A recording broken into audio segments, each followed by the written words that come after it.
Early morning Belmont shooting, and internationally, October supermoon teams up with comet for rare stargazing opportunity. Now for the details. A 41-year-old handyman, Narad Sankar, was arraigned on October 15th for the murder of his wife, Laura Sankar, aged 34. The incident occurred on October 12th at their home in Princestown during a domestic dispute involving a male relative who fatally attacked Laura. The couple's 17-year-old son witnessed the attack and fled with his younger brother. Narad Sankar has been remanded in custody until a sufficiency hearing set for September 10, 2025, after being denied bail. A 25-year-old man is in police custody after being found in a compromising situation with a 15-year-old girl at her Lahokata home early Monday morning. Relatives returning home around 12:30 a.m. discovered a bicycle against the wall and upon entering the teen's room found the man on her bed while the girl stood nearby. An alarm was raised and officers responded swiftly, detaining the man. He was taken to the Lahokata police station where he acknowledged the offense but stated he had a lawyer. The Special Victims Unit has been notified and investigations continue. 2 men are receiving treatment following a shooting in Belmont early this morning. The victims, both 30 years old, were found injured on Belmont Valley Road after residents reported hearing gunshots around 1 a.m. Upon investigations, the men were discovered bleeding from multiple wounds. Emergency services were called and both men were rushed to the Port of Spain General Hospital for treatment. Police are continuing investigations. Internationally, this October, the closest supermoon of the year will light up the night sky, reaching its full phase on Thursday. At a distance of 222,055 miles, this supermoon is expected to appear larger and brighter than those in previous months. Adding to the excitement, comet Shushin-Chan Atlas is currently visible in the northern hemisphere. Although the moonlight may obscure some details of the comet's tail, NASA advises stargazers to look for it after sunset. If you miss this supermoon, the final one of the year will rise on November 15th. Well, that's news to the hour on WESN. I'm Naomi McNish. Thanks for watching.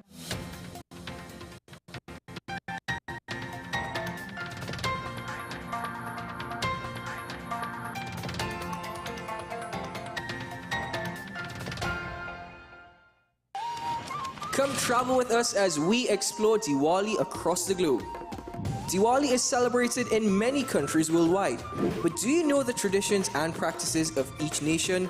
From Guyana to Australia, WESN presents Diwali Passport, October 9th to October 30th, with replays on October 31st. It's Diwali Passport, a WESN exclusive.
FanZone, your reliable, authentic supplier, has just gotten better. You can now visit our website www.fanzonett.com for your authentic wear and collectibles. The only place where you can use both your Visa debit and credit cards.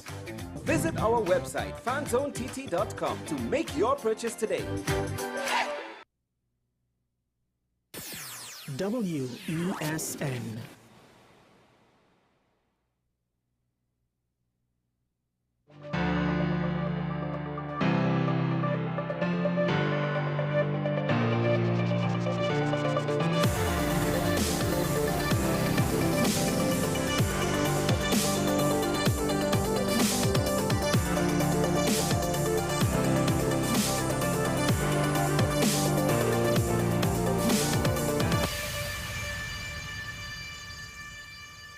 Usually, any quotes about reckless driving would be mainly concerned with the safety of the individuals in the vehicle in question, as well as perhaps the other vehicles around.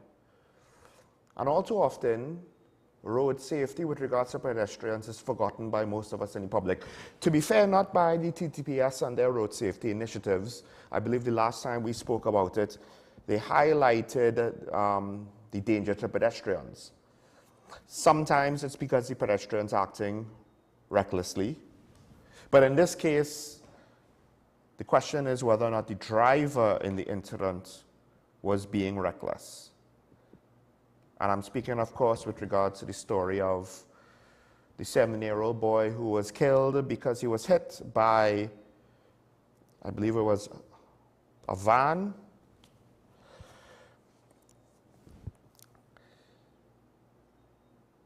Apparently, they were looking to cross the road, 2 children. They were at the crossing. Vehicles stopped for them to cross. And the van's driver apparently decided, well, it's reported to have broken the line of traffic. And I guess was attempting to overtake the stopped cars in front of him due to, Lord only knows what his rationale was. Because generally speaking, when cars stop, I think it's a safe assumption that they stop for a reason, and at the very least you should look. Now, in TNT, I have been privy to some very questionable stop decisions by drivers. In one instance, an SUV decided to stop, not pull off to the side to pick up people on the sidewalk, but to stop in the middle of the lane, and actually proceeded to block both the lane that it was in, but also because the opposite lane, the next car wanted to turn, the line of traffic was blocking that car from turning, and therefore blocking the opposite lane as well. And this SUV, all they needed to do was to just actually pull to the side, usually something you do when you're picking up pedestrians, right? And there have been other questionable decisions of stoppages or unnecessarily driving slow. I get it. I'm not asking you to drive 80 to 100 on a side street or in a neighborhood, but something more than 10 would be appreciated when it's a single lane and there's cars piled up behind you, that, you know. But in this case, it's a crossing. They're school children. Maybe the driver didn't see it, but that's not the point. The point is, he shouldn't have assumed that the person in front of him, regardless of what his experience with other drivers potentially being inconsiderate was or was not, he shouldn't have assumed that the way was clear. And now a 7-year-old has lost his life. There's a fine line. It's not necessarily a nice thing, or perhaps maybe I should rephrase. I don't know to what extent I would agree with scapegoating individuals. But then there comes a point where something bad happens and it's very public.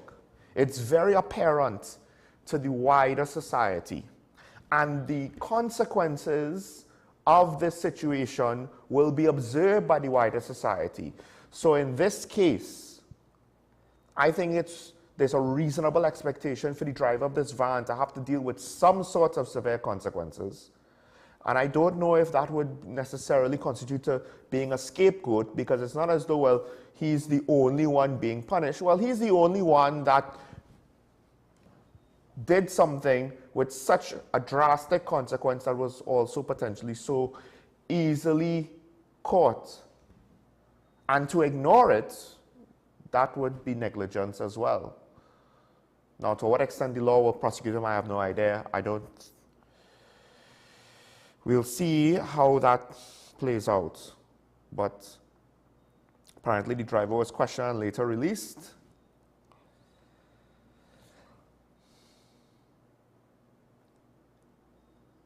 I don't know, maybe there's specifics to the case that will warrant him not being charged or anything, but if that is to be true, then one could argue it's no longer an active investigation, and it behooves the police service to explain this situation to us.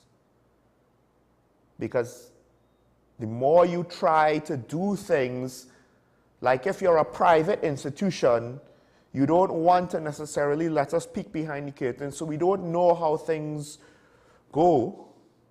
Well, the problem is, one bad result, all right, fine, you'll get benefit of doubt.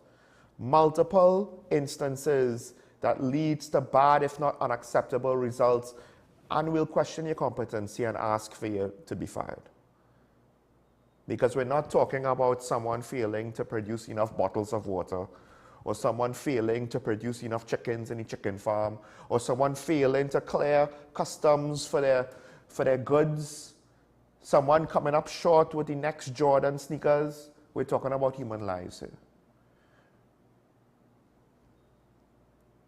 And a lack of transparency, like I always say, will work against you. The funny thing is, usually people who don't want to be transparent, they're doing so because they think they're better off this way.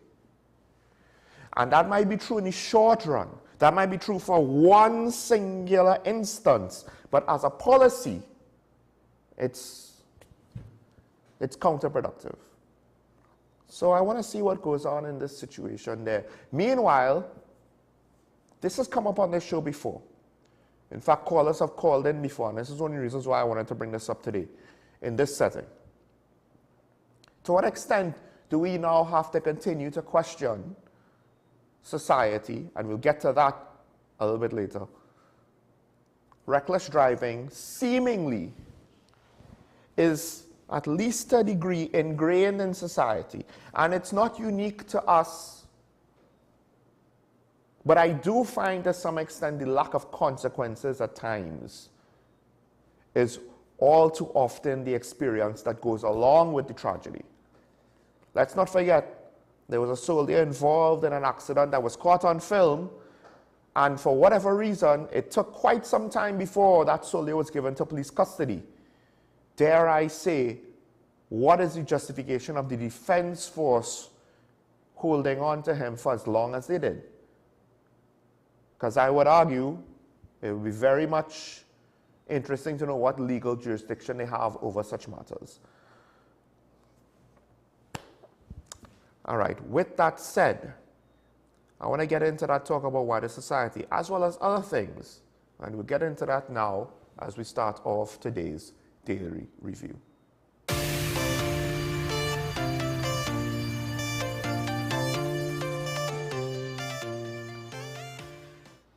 All right, this first topic that I want to hit, it's an amalgamation of stories because I find it interesting what I'm seeing coming out of an election year, essentially. This is the last, we've now had the last budget before the elections.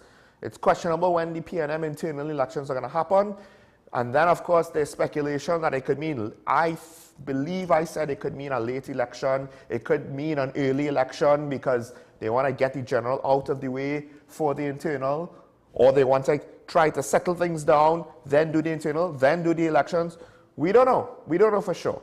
But what we do know is, essentially now, the race has started, maybe unofficially, but the messaging by the government I find to be interesting from the point of view that I won't choose to do things this way.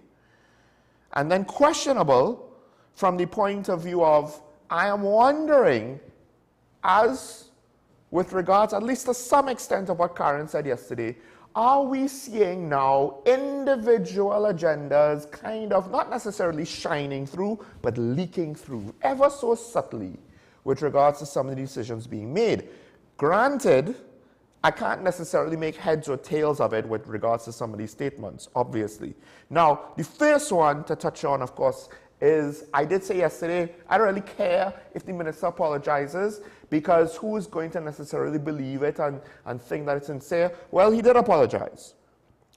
He apologized, and it went beyond now individual stakeholders telling him to apologize. It got so far as the opposition basically saying, hey, we're going to send it to the Privileges Committee.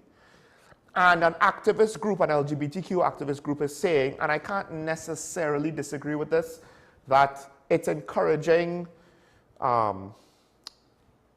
bigotry or against LGBTQ persons. To some extent, that's the thing, right? I don't necessarily think it was Stuart Young's intention to spread hate, but if you use a word like that meant as an insult, it might not be pushing things in that direction, but it is kind of, you know, with full force, but it is kind of inching things in that direction at the very least, psychologically speaking. With that said, he did apologize. His apology is an interesting statement.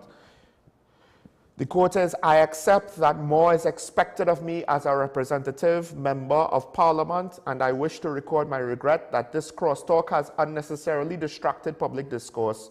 Please accept my humblest apologies. You see, the issue is, essentially, this kind of reads like, well, I'm sorry that I was caught, or I'm sorry of the secondary issues, but not for the primary issues, right? Unnecessarily distracted public discourse. Now, granted, you could say the line where more is expected of him could be speaking to more is expected of his behavior just in general as a representative member of Parliament. But he didn't outright say that, and the focus here is his regret that the crosstalk unnecessarily distracted public discourse. Now that to some extent is the more important practical matter in the immediate, but to some extent I think he should have been clearer saying, I am sorry that my behavior was a discredit to the House of Representatives. Something a little bit more direct. And regardless, apparently the opposition does not necessarily care for the apology, and they want to move forward with to try to get some sort of official consequence for the outburst. And again, the whole situation makes me questioning, why did he say this on a hot mic now? Was he completely unaware and oblivious to the fact that the mic was on? Because the Minister of Energy was aware, and of course one caller even thinks that the Minister of Energy was more than happy to let Stuart Young say these things so openly. And then, so it happens. Maybe he was not aware of what was happening as it happened. This, of course, is not even an excuse because he's still willing to make these statements. He's just not aware that he's being recorded. So that, again, that goes back to what Mr. Sam Fernandez says. This sort of thing apparently happens more than we would like to know. It's just that usually it's not recorded because the people in front of the microphone, they know better. But then now, it took so long. I don't know if he was just hoping it would fly under the radar, and it almost did, one could argue. But it took so long for him to apologize. Again, the intention behind it, in an election year, it makes me wonder. I do have a thought that maybe Minister Young did this on purpose, and I won't necessarily speculate as to what the purpose is. But let's just say that there's a lot of rumors with regards to who wants and who is in position to become the successor to the Prime Minister. And I find it very interesting that he is one of the more obvious choices or open players in this situation for the public to perhaps maybe point to, speak ill of, put a lot of blame on, express their displeasure or not. Why? So I do wonder again, is this a leakage of some of the internal issues? Because we went almost 10 years without Minister Young, I believe, having an incident like this on his record, and now it's in the Hansard. All right, but on this same point, another situation that I find interesting, the Minister of Finance himself had an interesting way to frame the situation with compensation for fishermen in Tobago due to the oil spill that happened earlier this year. He said that he saw complaints in Tobago, this is a quote, from certain fishermen groups that said they didn't receive any money. That is not our responsibility. We sent THA 50 million. It's up to the THA to decide what to do with that 50 million. They could have paid contractors that were employed to claim the oil. They could have paid fishermen. That is their responsibility. My responsibility is simply to be a conduit of funds. It's an interesting statement, right? And on the surface, it seems reasonable. And if this was the case where it was a private business, and that's all he had to give them, that's all we have to give you, I'm so sorry. But this is not a private business. This is governance of the nation.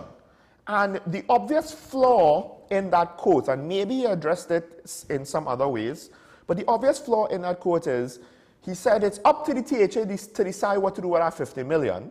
They could pay the contractors, they could pay the fishermen. So then what happens if the THA does not have enough money to pay the contractors and pay the fishermen? Because it's almost as though the minister says, well, you could do one or the other. It's up to you to choose. It's not my responsibility to figure that out for you. Pressure for you if you can't pay both. Why? Now, we went on to justify to say that, look, this was the money that was determined based on analysts or assessors or what have you, and which, again, we would like to know exactly what the criteria was to determine that $50 million was sufficient, but he's trying to make the claim that it is. The teacher is saying, no, it's not. Because to pay off everybody, $50 million is not enough to go around. So it's very interesting that the minister wants to say it's not my responsibility, but the amount of money ultimately is his responsibility. And unless we get further justification as to why $50 million was good enough, it might just be that 50 million was good enough. That is possible. It might be that the THA did not deal with the situation, as best as they should have, as efficiently as they should have. The problem is that in a scenario like this, one could argue that the central government and the Ministry of Finance does not have the track record for the country to give it the benefit of the doubt over the THA. It's that simple. The THA is run by an executive that is new. They may have their faults. They may have things that they should still account for. But with regards to the finances of Tobago, generally speaking, I think a lot of the issues comes down to the fact that at times what they get from Trinidad falls short. Now, there's a lot of back and forth with regards to development funds coming out of the budget, but that's besides the point. Central government itself does not have a great track record of allocating money to local government bodies, of which, to some extent, the THA, practically speaking, is the local government body for Tobago, a whole separate island.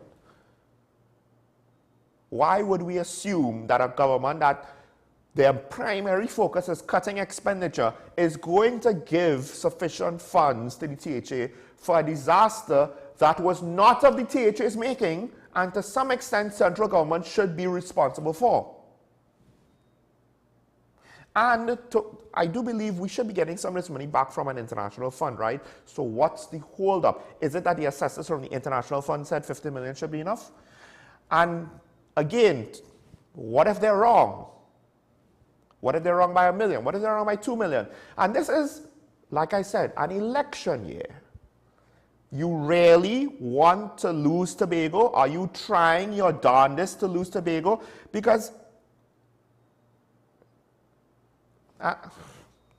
there's some further stuff about Tobago, but with regards to this, I don't know if the Tobagonians are going to take what the minister said as a reasonable excuse. It will sound basically like he's trying to make excuses. But this is a national emergency. The Prime Minister went there to have the press conference. The Chief said, it's not to say that and even if the money was sufficient, the messaging, to say it that way, as though you're washing your hands of the situation and nothing to do with me. If you wanted to play political games with Tobago's politics, what he should have done was he could have said a similar message, but to not literally wash his hands of the situation, to try to push the blame on somebody else, but rather say, well, we gave money to the THA, and now we will have to look in to see if that money was distributed fairly. And if it was, then we will ascertain in future if we could appropriate other funds to the THA. And if it was not distributed fairly, then we will also have to potentially take action which will be determined at a later time. So that you do not assert your lack of responsibility as though Tobagonians, that's not my problem. I am merely a conduit of funds in a national emergency. That's great leadership there. Or, that's what management would call cover your A, as one caller pointed out. But I'm not done with this topic yet, because probably the most egregious one is, once again, a member of government is trying to blame the crime rate on society. Minister Hines has basically said, it is the very public of Trinidad and Tobago, with few exceptions, who are responsible for the violence of which we all complain. So the very society that is affected by it, it is the very society that's produced and nurtured the children and those others who are perpetrating the levels of violence that you raised with me now reflecting in 500 meters. Here's the problem. First issue, society, not the general public. Society includes the government that governs it, the education system that is partially responsible for nurturing it, and the law enforcement system that is that is responsible for the most part of ensuring that society upholds the law and order. So those things are controlled by the government. I don't want to hear about it's society's problem in a framing that makes it seem as though, well, it's all here, it's not us. Because he goes on to say, without knowledge, no force can operate in the community without knowledge of, acquiescence, or the cringing in fear that a gang or group, they are protecting themselves, or society can do a lot more in protecting itself rather than cringing in fear or turning a blind eye. Well, society is more than just the general public.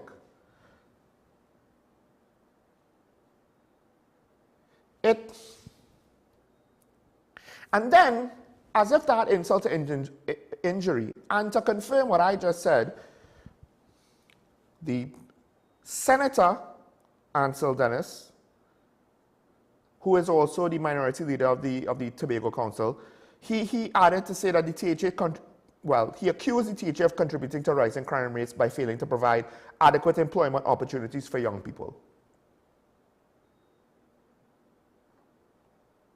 Think about that. THA providing adequate opportunities for employment. So that is both managing the economy and the government jobs. The impact it has on society. Well, that criticism potentially could be put, if we want to take that to be true with regards to Tobago, why can't it be true with Trinidad? Government jobs. Well, they want to reduce wage bills. More on that later if we get to it. They want to reduce wage bills in certain public sector areas, right? They're promising that they're not reducing jobs, except Petrotrin. The whole point of Petrotrin was to try to get rid of the excess workers that were redundant and unnecessary and adding to the burden.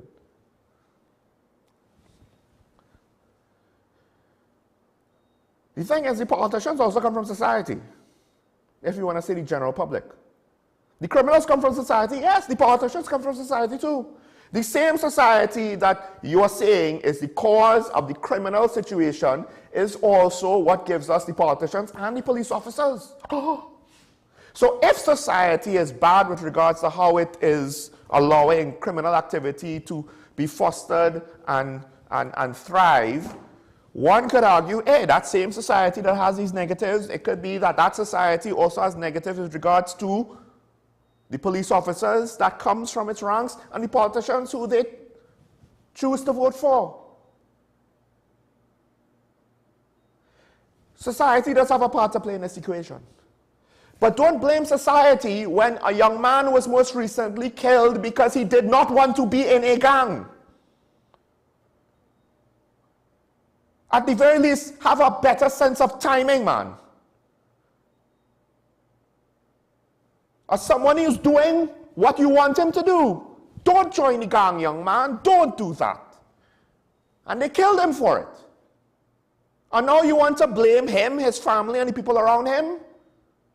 As though they just magically could choose not to be killed if they try to stand up for the right thing against, in some cases, their very own neighbors who obviously have easy access to attack them if necessary. I am not responsible for the national security apparatus of this country. So, when I speak to things, I do not have a bias for or against the national security apparatus of the country. I want it to do well, but I am not a part of it, so I don't have a bias for it.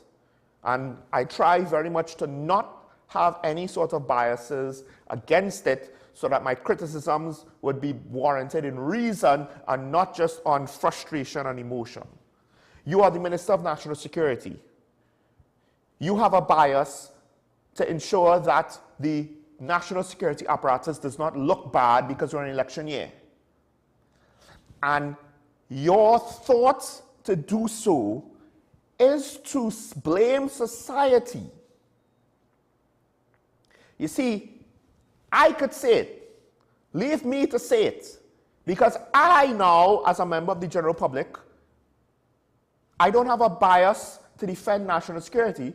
So if I do anything to kind of reduce their blame, I'm going against what biases I should have, that is to say for the general public.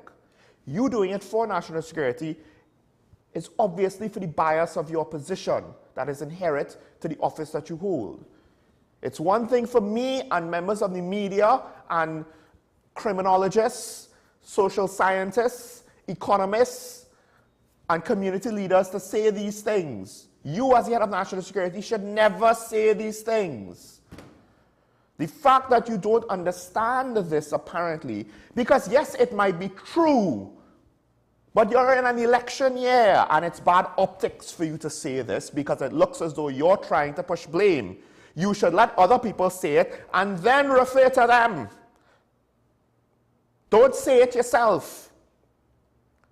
But again, I don't know who the PR professionals that the various ministries employ. I know, at least to some degree, those people are pushed to the sidelines. And we get talk like this.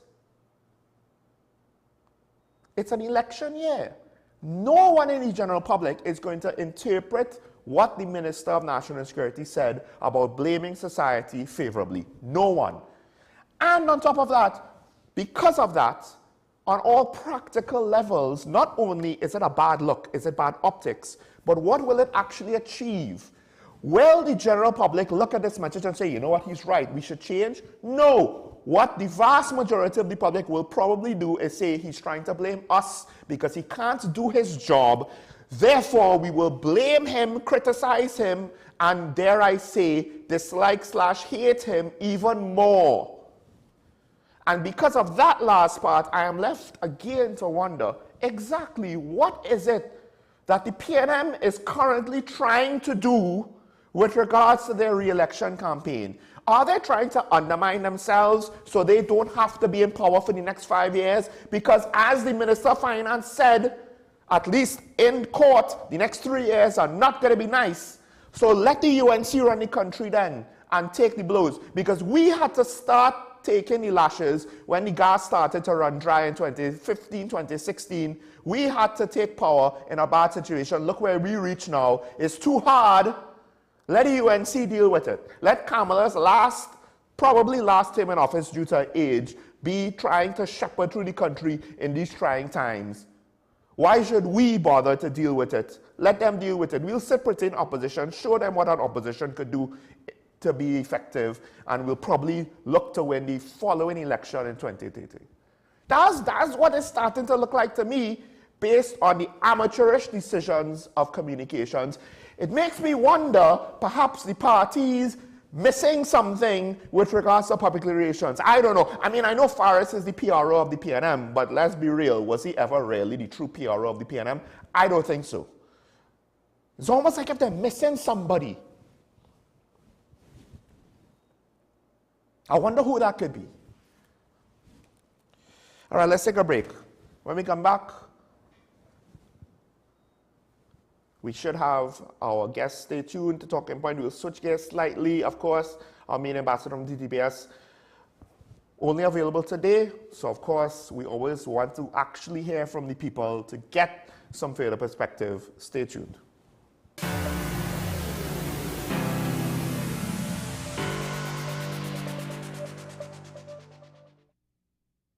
Hello there and welcome to AM Prime on WESN Content Capital. Before we even start this repatriation and reintegration process, we've already failed, or are we doomed to fail? You've got to invest in the institutions that you've established to carry out those sorts of core functions. We now get into the regional updates to give you an understanding of what's happening across our neighboring islands. We have available a number of films that are worth showing. So it was day one when the French Revolution started to develop the concept of universal human rights. What happened this time is unprecedented. It's one of the largest terrorist attacks in history. Let's welcome Carl to the program. Carl is over there next to Seth. Hello, Carl. Silky anteater or pygmy anteater, and we have 2 of the 3 species of anteaters right here.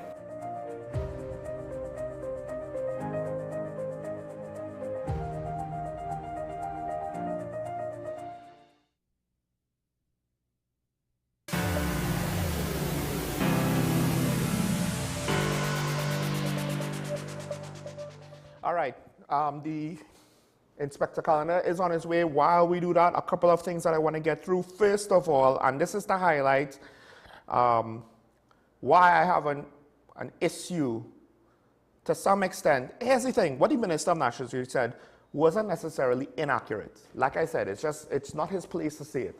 Let other people say it. He has a responsibility directly, or not necessarily directly, but a responsibility of overseeing part of the issue.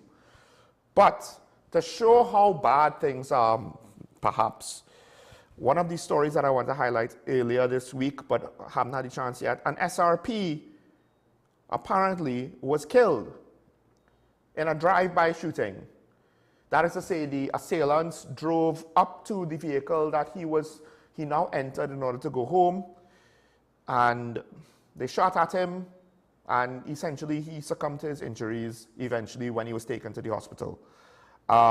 He was an SRP on suspension, and he was working in a private capacity as security. So the question, of course, now is, was he killed because of his work as an SRP, or was he killed because of his work as a security guard? And to some extent, either way, that, I would argue, just goes to a further breakdown in society, because if in both capacities, he is basically, his job, the function is with regards to public safety, right? And if individuals in either capacity could be targeted, that's not a good sign for the road that we're going down. Now, the thing is, what's going to be done about it. Because generally speaking, with regards to our criminal situation, I would argue things have gotten worse over time, over the last 10, 20 years. So we're now hitting certain milestones. Use of automatic weapons to openly, recklessly shoot at crowds, check. Targeting individuals that are part of the executive of a protective service with regards to the Deputy Commissioner of Prisons, that has happened, check. Going after prison officers and now SRPs. Well, one could argue the situation has already happened, but at what point is the situation going to so devolve that then we're going to see more widespread attacks against members of the protective service? And then what are we going to do about it?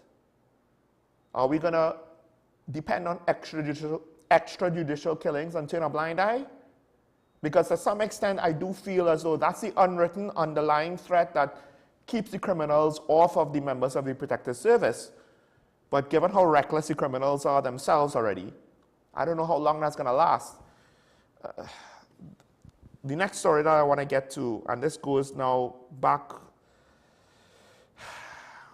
apparently a 20-year-old mentally ill man was shot by a WPC, I believe it was, and there are questions with regards to the incident. And all I want to say with regards to this, because this is very tricky, in part, it's a complicated situation. It's dependent on what were the tendencies of this mentally ill individual and what did this individual actually do in the scenario, because the father is claiming he's not normally violent to other people.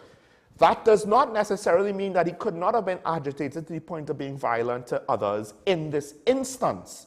The problem is, because the executive of the TDPS has not necessarily done enough to alleviate the concerns of the public with regards to the image of the service, with regards to the respectability of the service, because there are too many questionable things happening already, it's difficult now, I would argue, for the public to assume for the better or give the benefit of the doubt to the police in this situation. I would, in this situation, though, say let's not rush quick to judge, but that kind of works both ways. I would hope that we would see something come out of this, because we have to remember, any sort of police interaction with a mental health patient is going to be complicated. It's not necessarily in the wheelhouse of the basic core skills of a police officer.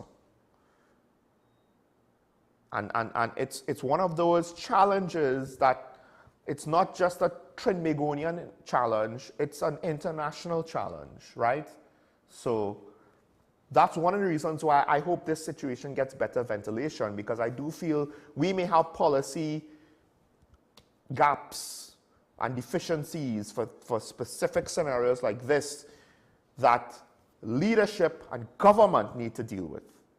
With that said, we'll take a break because I do believe the inspector's here, so stay tuned. When we come back, we'll switch gears, like I said, slightly. Stay tuned to talk about WSND Content Capital. We'll be right back after this.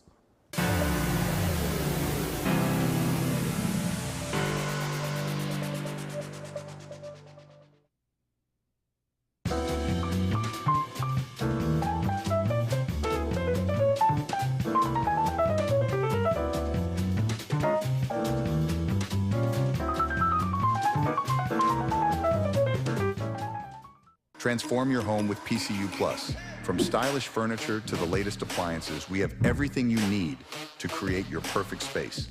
At PCU Plus, we offer fair prices and affordable financing options that are cheaper than hire purchase agreements.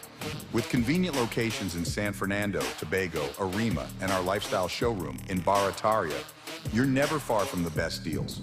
Visit PCU Plus today and discover why we're the top choice for quality furniture and appliances. PCU Plus.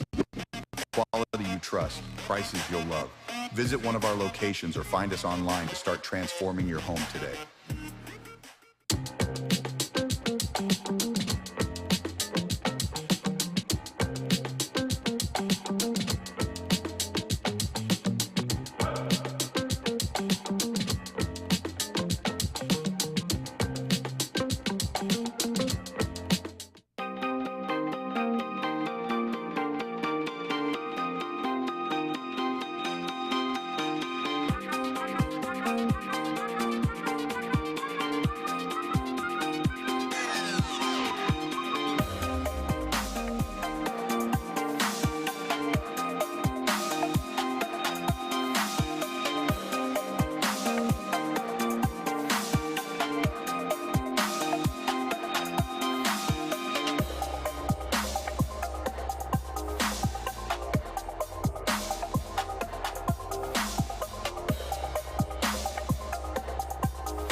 This is Face of Sports, WESN Content Capital. How you felt about the kiss on the lip? That's the business. I'm not to do with that. I find that was distasteful. The national senior team, whether you like it or not, that is the model for all other teams to follow. I'm assuming that the regional requirement may be a much stricter requirement. This is not about Pro League and Super League. This is a league run by the Normalization Committee that I'm responsible for. Nobody expected FIFA to fund this arrangement. If we don't get a professional attitude towards this, we are doomed for failure. You break the balance, trip the leg, control the body. They ain't gonna stand put forever. Why you want the Chiefs to lose so? Why you want the Chiefs to lose so? They already have two. Lamar don't Why? have. You're jealous because you know the Chiefs getting closer to the Patriots. Let's go to the last part. No, of the game. no. Let's go to the last part.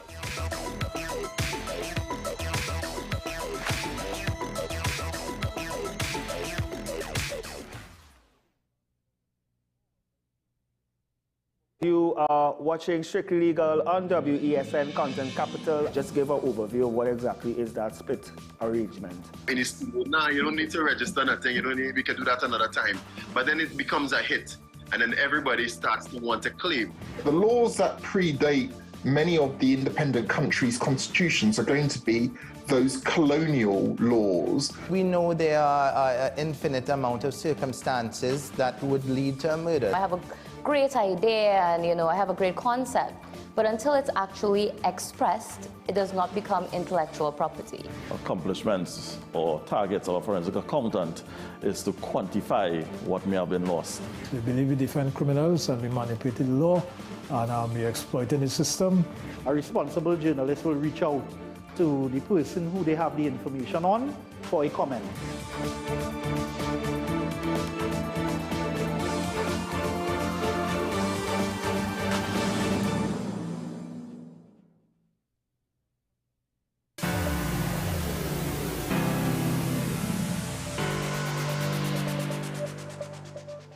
And we're back here on talking about on WESN, the Content Capital Show. Michael Small, joined by Inspector Kirk Callender, Media Ambassador for the TTPS. Good morning, sir. Welcome back. Blessed morning to you and blessed morning to all of Trinidad and Tobago and wherever you're listening today or tuned in. Now, we have somewhat of a big topic to get through. Hopefully, we'll have enough time to do it because bullying, of course, came to the forefront of tragic incidents. As what is usually the case in all societies, a tragedy comes off and it's only then we're like, oh, we have an issue here. That technically was there all along.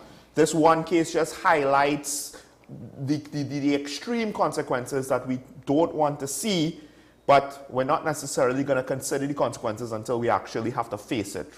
And of course, they brought school bullying to the forefront. The TTPS has been proactive with regards to that, which I'll say this, I don't like the fact that once again the police have to necessarily be involved in a school situation, but bullying is more than just a school situation. Correct.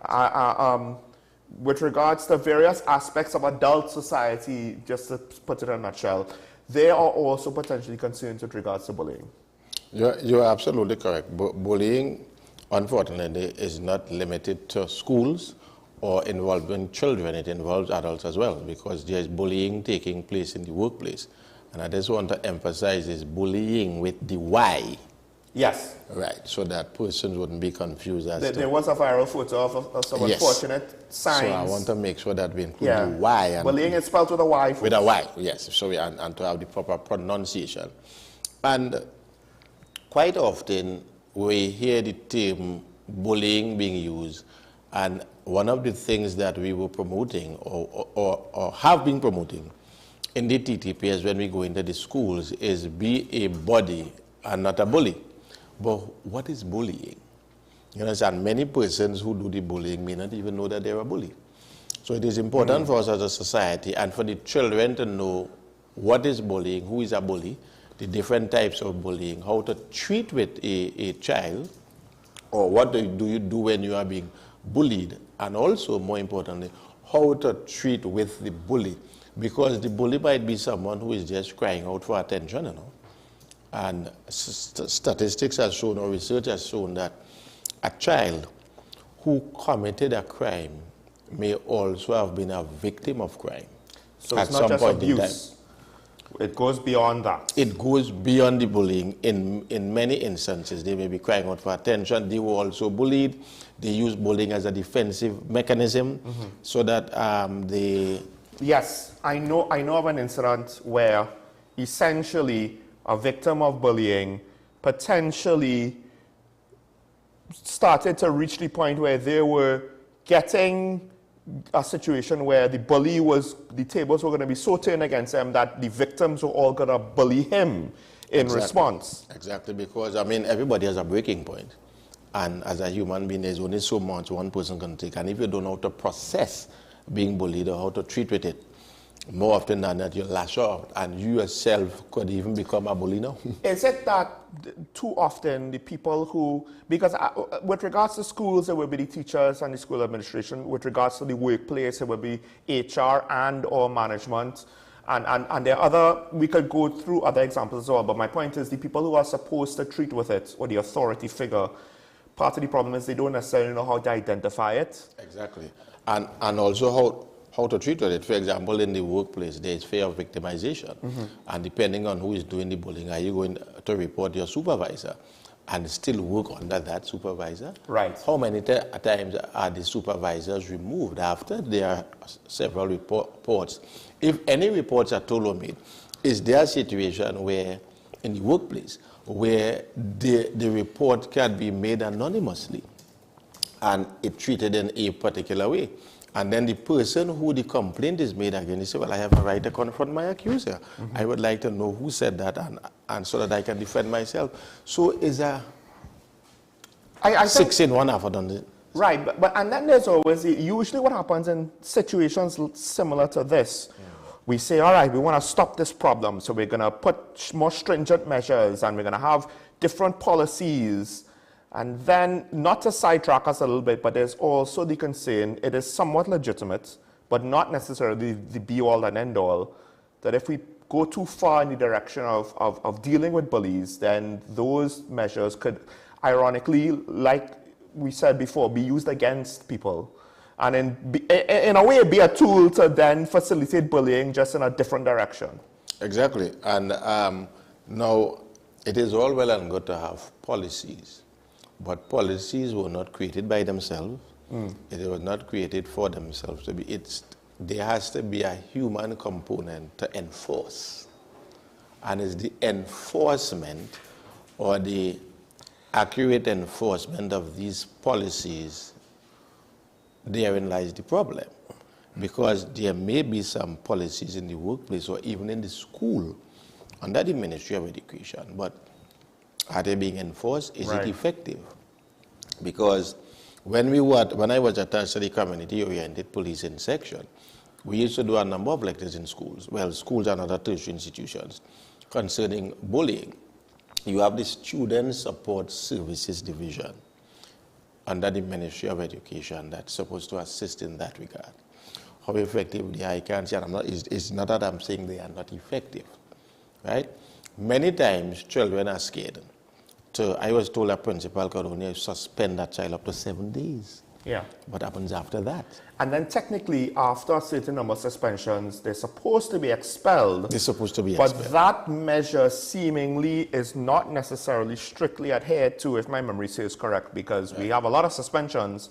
And I think there was one incident, I can't remember why the situation of the child in question came into the public discussion, but the number of suspensions he had, I believe, was well over the limit, if my memory serves correct. Yeah. But in addition to that, you suspending the child only fix one problem.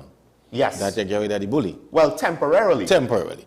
Because you are also creating another problem where this expelled child, if they are not, their energies and their anger is not addressed or channeled in the proper direction, the gang element is waiting to recruit him or her. Right.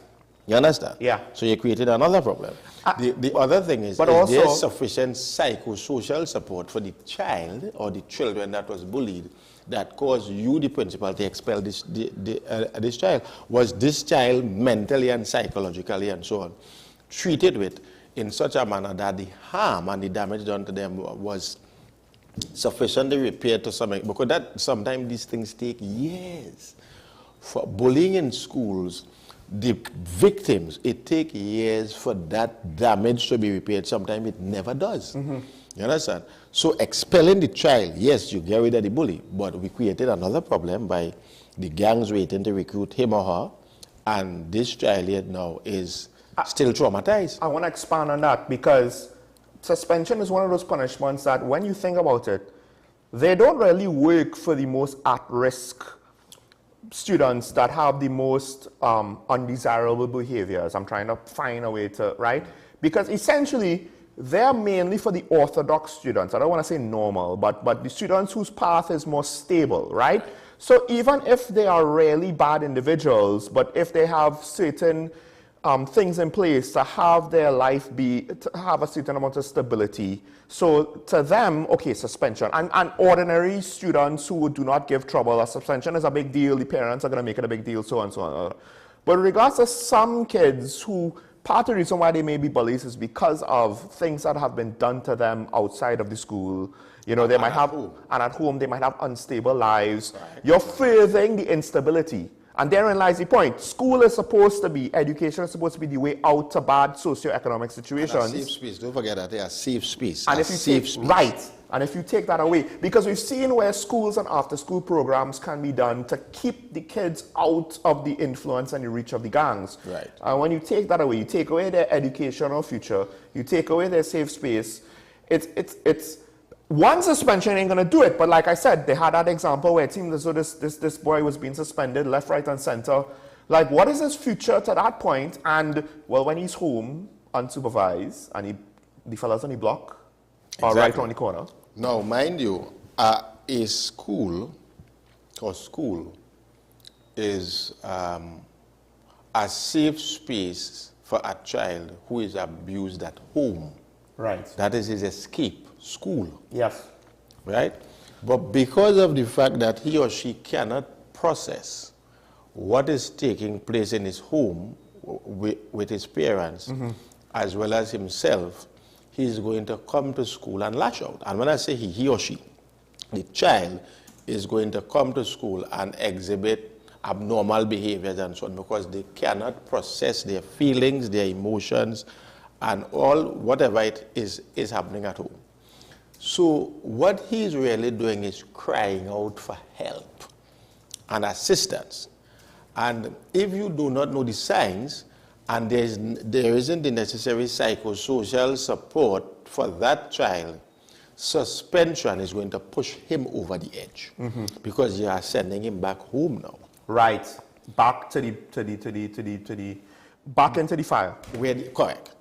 So where's the escape? No, when you take the school away from him, from that child. But it's not just the school environment itself, it's also the potential for the teachers to be guidance. Because I think one of the things, if we think about everyday life, we might look at, oh, well, like father, like son, like mother, like daughter, you learn certain things from the people around you, right? And you could think about it in your own life. What do you pick up from your parents that was maybe good, bad, or just average, or whatever, right? You just learn certain things, mannerisms, you know, how you talk, etc., etc.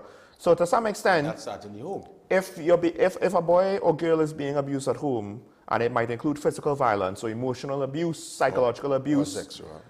Well, I would hope. Well, yes, although that is further along what I'm thinking. Right. I'm just pointing to show that even like, you know, what we might underestimate. Right. Because sexual abuse, that's very obvious, it's going to emotionally scar. Right. But we kind of underestimate, even if it's just aggressive language at home, right? It's not so much that, oh, the child is scarred for life because of the aggressive language. He's scarred. It might not be to the extent of sexual abuse, but again, that behavior is picked up on. And that's how the child learns how to interact with society, how to interact with his peers. And if he's suspended, there's no counterbalance to that. There's just, well, it is what it is. And it's almost as though we don't realize that we are potentially creating, it's like a self-fulfilling prophecy. We suspend them because they're bad, and not realizing, well, yes, but we're making them worse. Exactly. And the result is going to be what it is. Providing the psychosocial support for them, the assistance that they require, because A bad child could change, and a good child could change. Yes. Children can change. So there is no such thing as the bad for life. That is rubbish. That is nonsense. A child can change like a plant. A child is a product of his environment, right? And if you change the environment of a plant, change the environment, you give it water, you give it nutrients, the plant is going to grow healthy and nice. You leave it in the sun, you don't wet it, it's going to wither, the leaves are going to drop off. It's the same thing for a child. And adolescence goes up to 21, up to age 21. So even though they are an adult, they still have the brain of a child because they are not fully developed. That is why a child is supposed to have a mother and a father or two parents or guardians to nurture them, to instill moral and spiritual values, to teach them the difference between right or wrong. That the child didn't ask to come here, we bring them, right? So we are responsible to ensure the child grows up and is nurtured in the accurate environment. So it comes back to the root cause of the problem is the home. Yes, and many of the time, the children, like PTA for example, the parents who come in the PTA, they're not the parents you want to see, you know, because their children don't give trouble. Yeah.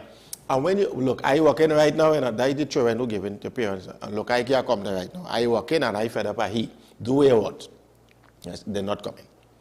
So you really, the school may not have much of a choice to say, well, look, we cannot continue to keep you here in this environment with this type of behavior. So we will have to suspend you. When you come back with work on you again, the behavior continue, we suspend you again, the next 7 days. So we are not getting to the root cause of the problem. Many of those children continue to fall through the cracks. And when they fall through the cracks, who is there to catch them? The criminal elements. Yeah. Yes, sir. So many children people may not even know the definition of bullying or if the behavior they are exhibiting is that of a bully. Right. So it's important for them to know that. So, well, I just want to say, to support what you just said, I was told by a former principal of a prestige school in South, they took a boy from either junior sec or secondary, and they put him in the prestige school, and he became an average student. He wasn't a bottom of the barrel student because you would expect, you know, essay results, he would have been at the lower end of the essay results. He was not, but he was just as good as the average student in that school. And it just shows the potential that an environment, it's an anecdotal example, but the environment can very much impact a child's development. Yes, correct. But with that said, I did want to expand it now. Obviously, we have this issue with regards to bullying in schools, and we could see where for the more extreme cases where it could just basically be supporting the creation of recruits for the criminal element.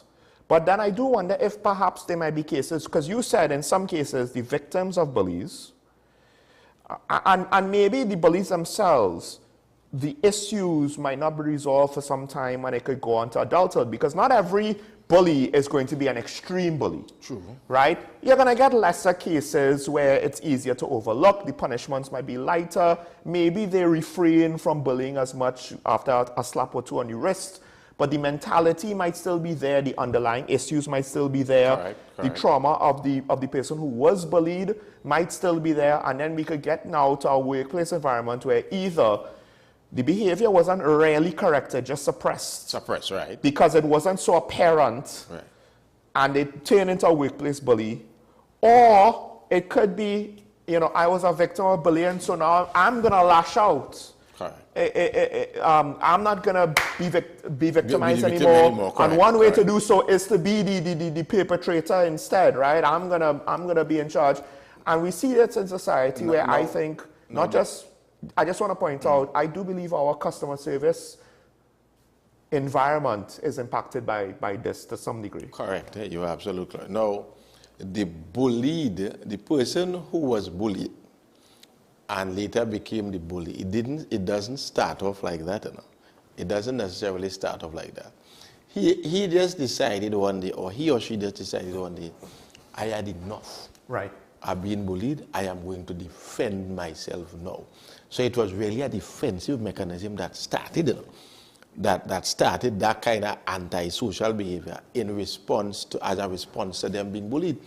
And little do they know, before they know it, they actually became a bully too.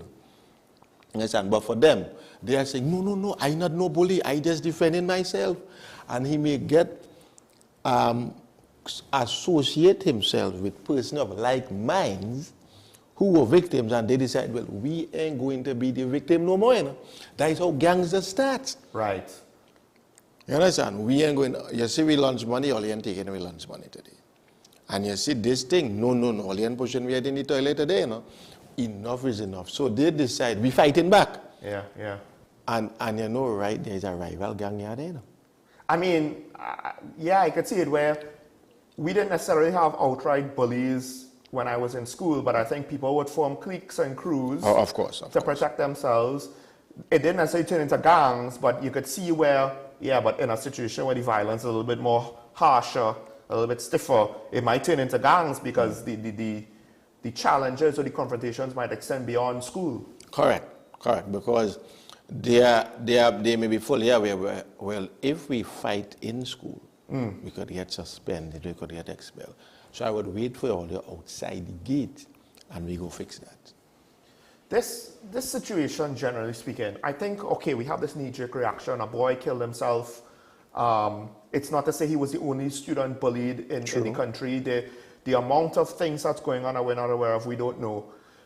The thing is, though, I think, like crime, this is both a short-term and a long-term issue.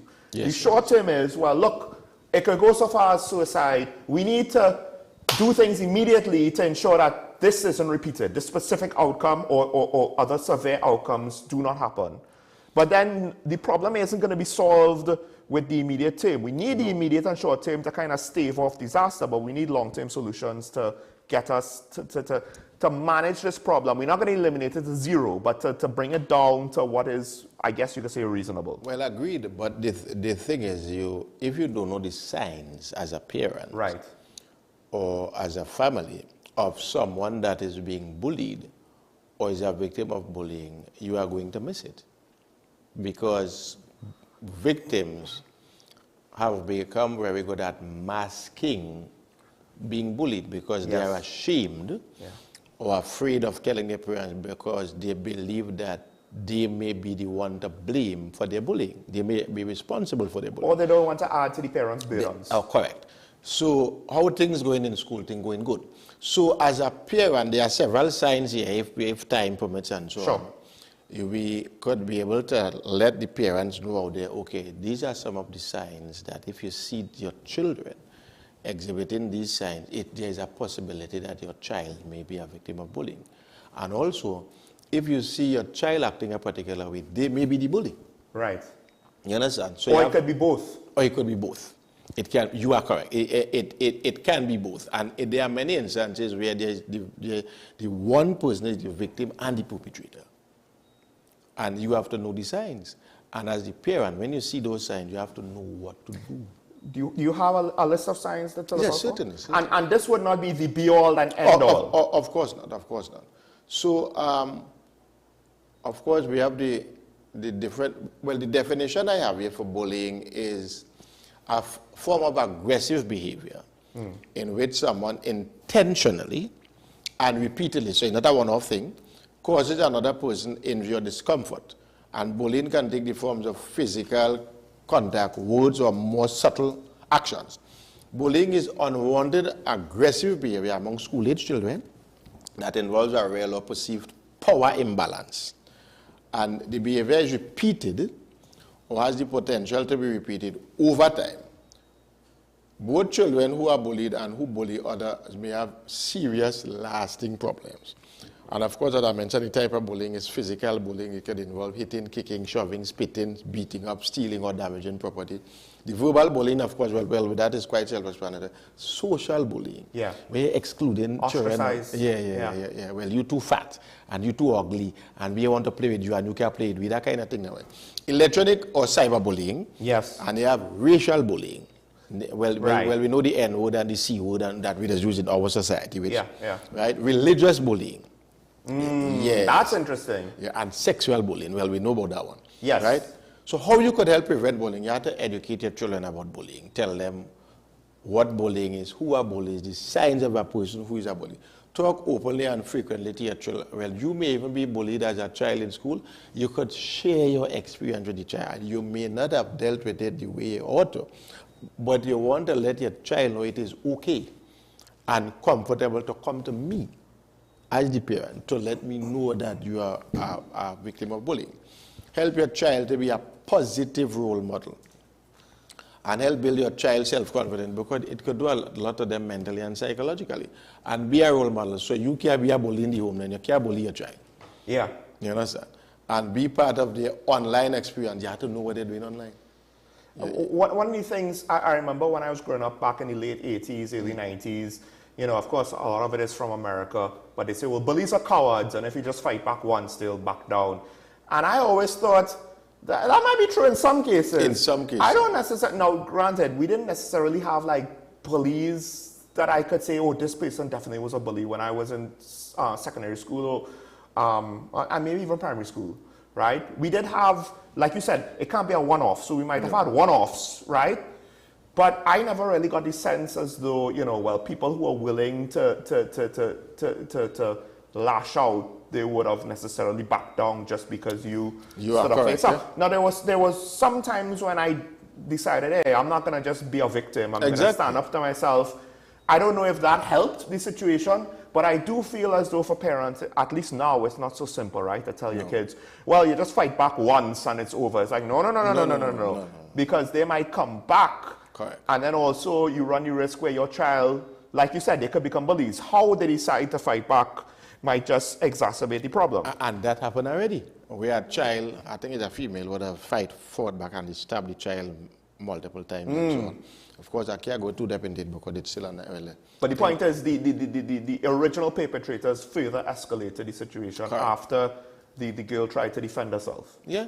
Now, what are some of the signs to look for in a child to know that they are being bullied? Changes in their sleep patterns, mood swings, lashing out, absenteeism or reluctance to attend school. They're always giving an excuse why they don't want to go to school. They're sick. They're sick. Fake sick.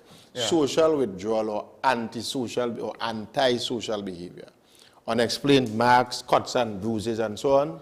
Well, they fall along, they run into the door. That is almost like if your child is a victim of domestic violence, because these are some of, they are similar. You know? Right, because I was now saying that should be something that a parent should, there might be other reasons for those marks, but regardless, it just makes it more important for you to be aware, hey, where you got a bruise. Correct. Missing or damaged belonging, because bullies take your personal stuff.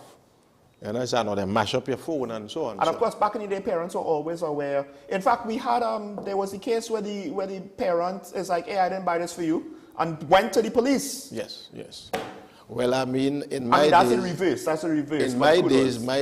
In my days, parents don't go to the police. They were the police. Yes. You understand? So if you bring something that they didn't buy, they would dispense their own justice, and I'm sure you would never do it again. You understand? A change in demeanor or posture. So, and these are just some of the examples. Yeah, change in demeanor. And is it that some parents, they might not necessarily think it's bullying, they might, like absenteeism, because I never wanted to be absent because of bullying. I just generally wanted to be absent and not go to school, right? You know, like most students. No, it's not even that. You just, I don't want to deal with it. You know, it's like work. How many people want to go to work every day? If you could, you wouldn't, but you have to, right? You just want a mental. You just want a day. You just want a day off, right? But like, so to some extent, a parent might say, well, you're just being lazy, you know, you had to go to school today. So there's a fine line between where it's just a child being a child. You could have a bruise because you're rough playing with your brother, rough playing with your friends. And when it's some sort of abuse that the parent needs to say, hey, I need to look out for this. And I guess it comes back down to the fact that a parent needs to be active in their child's life to kind of know, because a lot of these things, you need to be fully aware of what your child's demeanor is on a day-to-day behavior is, you know, to know, fully understand the baselines. You have to know your child. So when you know that the behavior deviates from the norm, well, we have a problem. Correct. And it's interesting to mention some of the causes of bullying that we were talking about earlier. And they said how parental neglect or negative perception is one of the causes of bullying. So children who experience neglect are viewed negatively. You know, as parents, we could be quite harsh to our children. You're stupid just like your father. You're ugly just like your mother. You understand? You're no good just like your father. You understand? So that playing on the child mind, eh? Could there also be like, I don't know how patent this is now in a Western society, but I think in other traditional cultures, if you're a single parent home. Yeah, single parent home. And if for whatever reason the other students get wind of that, or the family members. Yeah, because you seeing all your friends and them fathers. They have two parents come in to all the events and so on. Yes. And you want to me. Well, not just that. If you're not liked. Correct. The kids might say, well, where's your father? Where's your father? And when you say, well, I don't have one, I don't know, that could be a point of ridicule. And yeah, well, maybe you're too ugly father and all them kind of thing, you know. So, and this is the second point, fractured or dysfunctional family units. Right. Yeah, I mean, that's a hell of a thing for a child with another child. Your father don't want to. And then you're going home now to tell your mother, well, mommy, what to my father? My father don't like me. Why you abandon me? And she want to have a conversation, so she bully you now. Right, and the thing is, that could be a way with the child because they don't know how to process it. Exactly. The parent is not seeing the bullying underneath the question. The parent is just seeing the child come with the question and the motives behind it they don't understand. You are absolutely correct. Authoritarian parenting style. Well, we know about that in we days, eh? You understand? So parents who with overly controlling or authoritarian approaches that include harsh treatment can inadvertently foster aggression in the children. Is this more of a case where, ironically, the schools need to some extent look out for things like this? Because sometimes the parents aren't aware what they're doing is wrong. Correct. Sometimes the parents don't care. Well, they said, I know what's best for my child and that's my way of protecting my child, but are you really? That's the thing. They might not be aware, but sometimes they just don't care. Because I do feel in some cases it's similar. This was how I was raised. And it essentially... To me. I come out good. No, not just but that. They had many mental and psychological issues, but they don't consider that to be anything. They come out good. Isn't that basically they were victims of parental bullying? Exactly. Correct. You hit the hammer on the head there. Abusive home life, well, we mentioned that. And poor academic performance. You're not talking about students who are just not good students. You're talking about either performance that just gets worse suddenly. Yes, so they're not bad per se in terms of exhibiting. Prior to that poor academic performance, they were what you call the average child. Right. You understand? But they didn't take too well to the poor because children are competitive, eh? And you beat me in test, boy, a man like this man beat me, boy, so you're taking on that. Well, I mean, I was not that competitive. I didn't have a problem, people. But with that said, yes, when you see a precipitous sudden drop, a lot of this really just comes back down to when their behavior changes usually for the worse very suddenly. Is that correct to say? Or suddenly enough? Well, yeah. It's just that there's so many different things that you have to look out for that it's not like one thing. Yeah, correct. I mean, being a child these days is so much more difficult than growing up in our times. Eh? And let us not even start with the social bully, with the cyber bullying. Yes. Because everybody and their grandmother have a smart device, and everybody have access to all the social media handles you could ever think about. Have there been situations where adults participate in cyberbullying of kids? Of course. Even adults, because the parents just go to school and confront the child, where the child told them, well, this child hit me in school or talk to me a particular way. The parent waiting for the school to bully the child. Interfere with the child. And I guess it's safe to say your recommendation to all parents of victims of bullies, do not physically confront the bully. No. That will just never end well. No. So the other thing I want to touch on though is how we dealing with the bully now. So one of the ways is change the way they use their power. Because they could use that power, you could channel that power and the aggression to do positive things. So kids who bully need help developing problem-solving skills. You understand? And that don't involve aggression. Provide them with opportunities to use their natural leadership skills. Because I have seen a bad child, well, I don't want to use the word bad because children are bad. I have seen a child who was a bully turn from that to impacting his peers positively in the school and making a difference. So it could happen. It can happen. I think there was a guy who the school, he was a troublemaker. I don't want to call the guy name of the school. Yeah, that's right. Down in Central. And he decided, well, boy, you see me, I can't remember what happened, but he used his influence, or the way he used to influence people negatively, to go on the rooftop. They tell him, don't make the video. They went somewhere in the school. He had children downstairs watching to see when the teacher or the principal come in. And he made a video with a positive message. I think it was about crime. And all of a sudden, all the negativity that he used to portray and project in the school, he started using his power and influence to project positivity.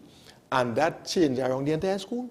He changed around the mindset and the culture in the school. All the children and them were given trouble. He said, nah, that's not the way to go. He was the troublemaker, you know. And he used his power and influence. One video he made, you know, it went viral. He didn't get punished for that, even though he broke the school rules. And they realized, but this man is a leader. And he used that kind of power and influence to start impacting, to make positive, impactful changes in the school. So that is because you have to be able to identify who the leaders are and who the followers are, you know. Yeah. And it's not difficult to identify them. Yeah. And when you identify, you are a leader. And you can make a positive difference in this school, and you pull that child under your wings and you work with them, and you would be amazed. All they want to know is you care. All they want is a listening ear. They don't get love at home. They don't get, well, I don't want to say hug because that might, people may misinterpret that. Yeah. They do not get love and affection at home. They do not get, and nobody will listen to them. No positive reinforcement. No positive reinforcements at home. So when you come to school and it's the same talk down, both go here, go there, that kind of thing, they are going to lash out. They would have problems with authority. But when you show them, well, no, we care about you. No, we respect you. We appreciate you. There is a whole different mindset and a whole paradigm shift that could take place there, where he realized, but wait a minute now, boy, why somebody, boy? Why could be somebody good in society? And his whole mindset changes. And then the implication of that example is to consider the fact, because obviously in the criminal element, there will be followers, but there will also be leaders. Correct. And how many of our future leaders, you know, we have the young leaders. I think one of the banks have a young leader. How many of them are lost to that? Correct. And then now, I guess those who are familiar with sports will kind of understand when you turn a score by the opposing team into a score for your team, the point swing is not just one score. It's technically two, because you're eliminating one while gaining a point for yourself. We're not just losing a leader, we are gaining, unfortunately, if they fall to crime, a negative influence. Right. It's a double swing. It's not just one loss, it's really two losses for the price of one. Because and that is one of the reasons why children join gangs. They join it for protection. They join it for recognition. Because if they remain in isolation, they are going to continue to be picked on. You know, yes. So we say, well, look, I fed about the bullying thing. I mean, so I come in and join all you, so all you could help protect me. I mean, it's similar to, we just had a case where a young man was killed apparently for not wanting to pick a side in the gang conflict. And this has happened before, where a young person with dreams to have his own business or to get a job in a certain field, and they get killed, and the family laments he wasn't part of a gang and they killed him for it.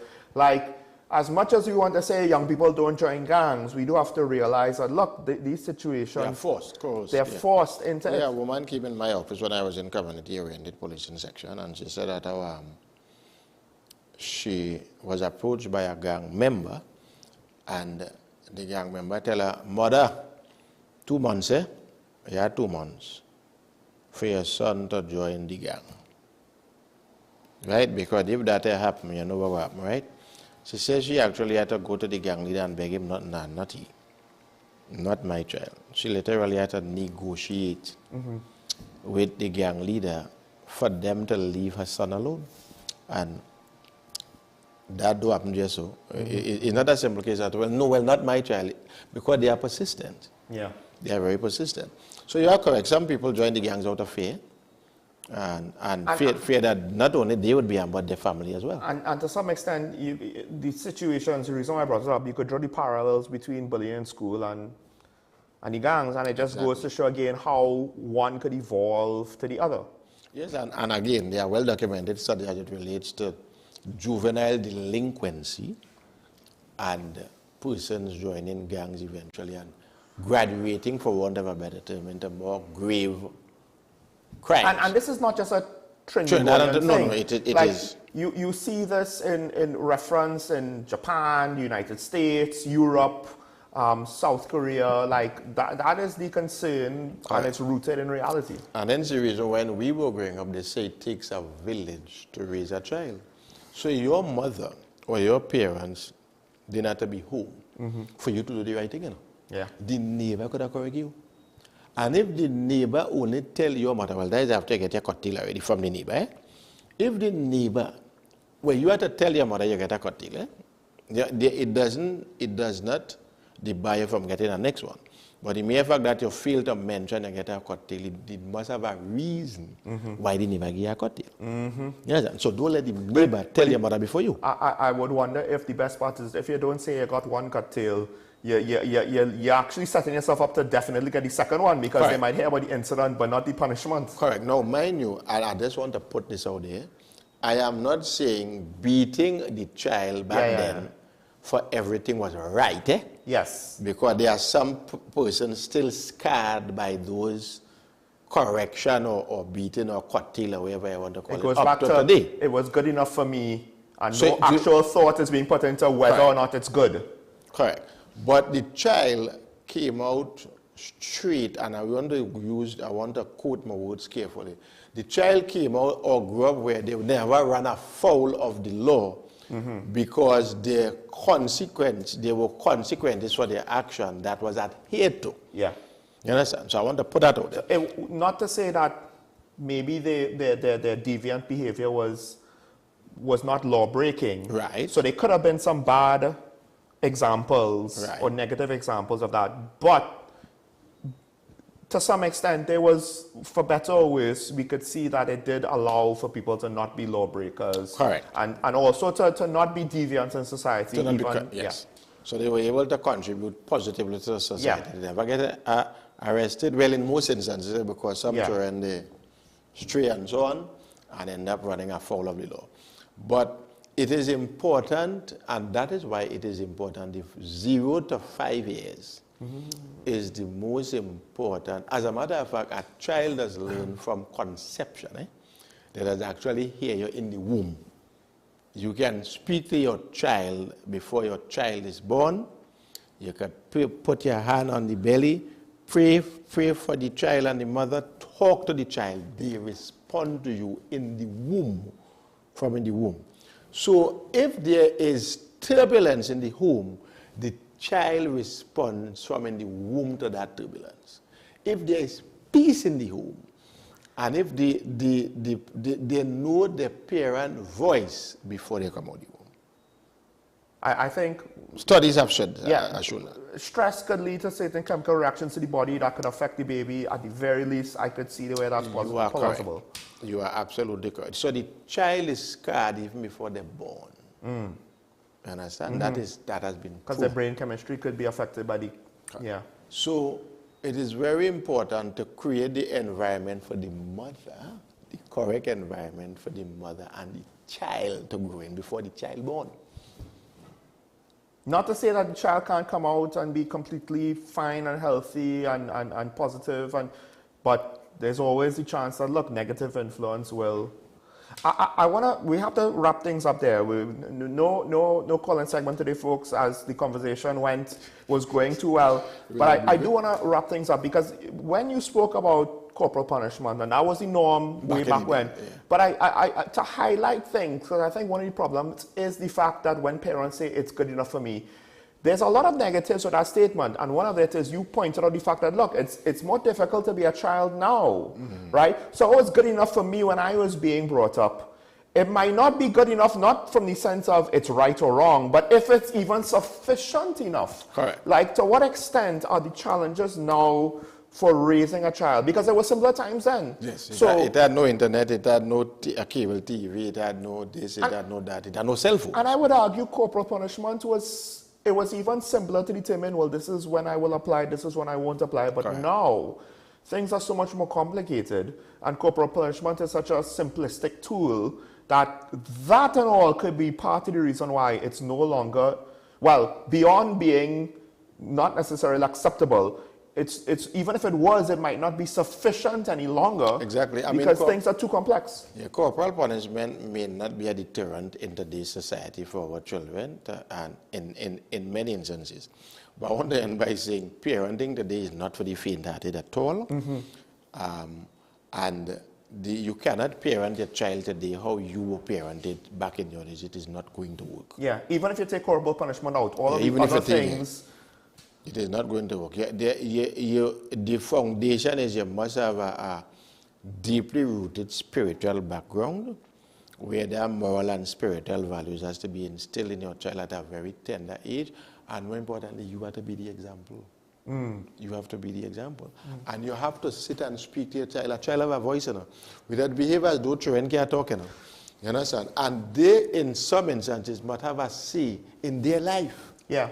You understand? And a say meaning, I never said for them to tell you when they want to go and when they want to come, you know. Yeah. I am simply saying, involve the child in some of the decision-making process that is going to impact their life. They have a voice.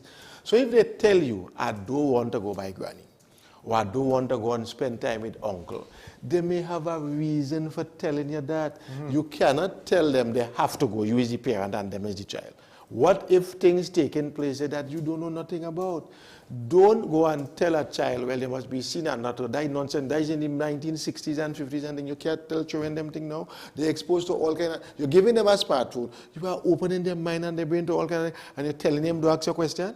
But you have to be dotish. But not just that, there will be children whose development are accelerated. Exactly. So you must have what you call age-appropriate conversation. You understand? And not because it worked for your child, John, the parenting style, that it will work for your child, Janet.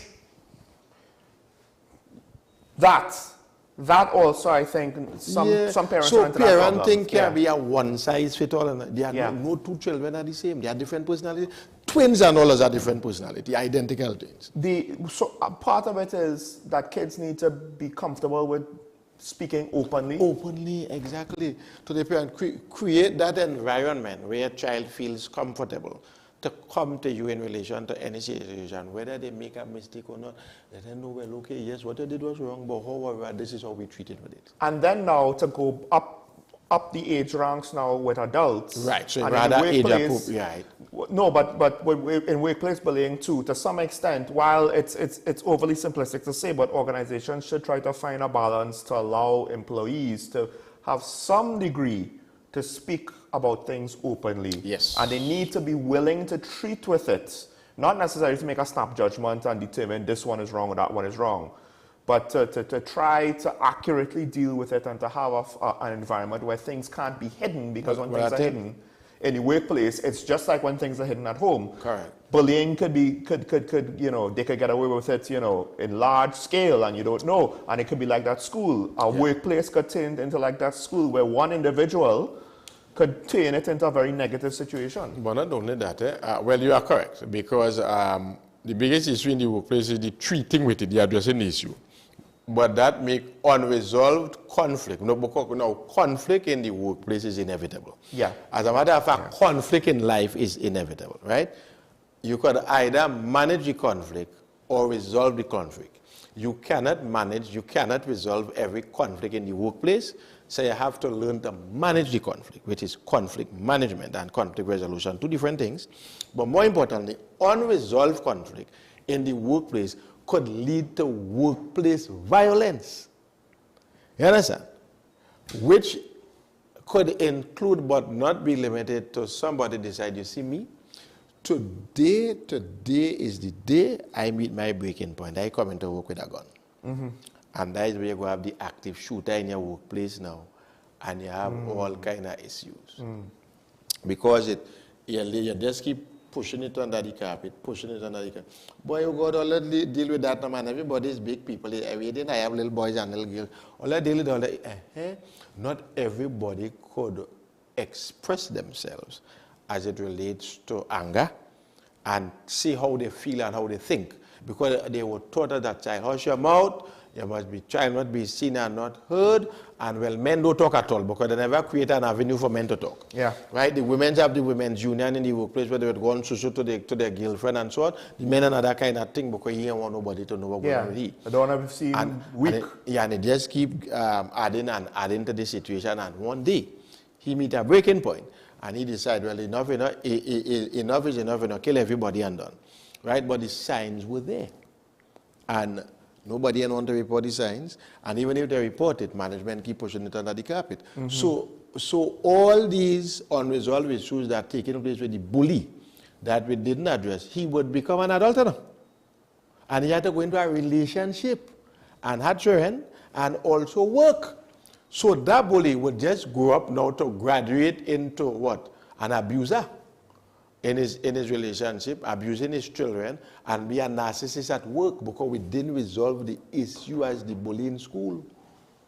Folks, we are out of time, but I think that's a good point to end there, to highlight the fact that it's not just about kids bullying kids. No. It's about how many different negative snowball effects we could have with regards to society because we don't resolve these issues, and we have so many opportunities to try to resolve them from age 0 to 5.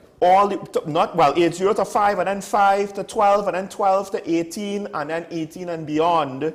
But the question is, and once you get an adult in the workplace, you could argue it's even harder to try to resolve the And that is what Frederick Douglass said. He said it is better to build strong children than to repair broken men. With that said, folks, I'll just like to close the show with this one little nugget, right? I would argue this: politicians do not start off as bullies, but perhaps the political environment that we ourselves foster and encourage is what ends up making some of them or turning them into bullies. With that said, make today a good day, as my colleague Mr. Shah would always say. Unfortunately, I apologize that we did not take any calls today, but I just felt that this was the way the show was going to go this morning. You could call in tomorrow, maybe, if there's any things you want to comment about today. Stay safe. Remember your allegiance to the Twin Island Republic of TNT. We will see you tomorrow. Bye-bye.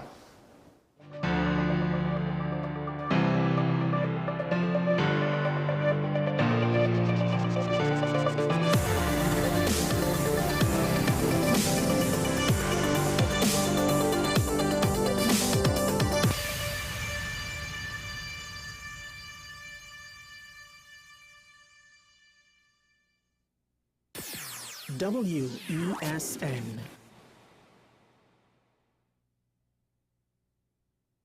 This is Face of Sports, WESN Content Capital. How you felt about the kiss on the lip? That's the business. I'm not to do with that. I find that was distasteful. The national senior team, whether you like it or not, that is the model for all other teams to follow. I'm assuming that the regional requirement may be a much stricter requirement. This is not about Pro League and Super League. This is a league run by the Normalization Committee that I'm responsible for. Nobody expected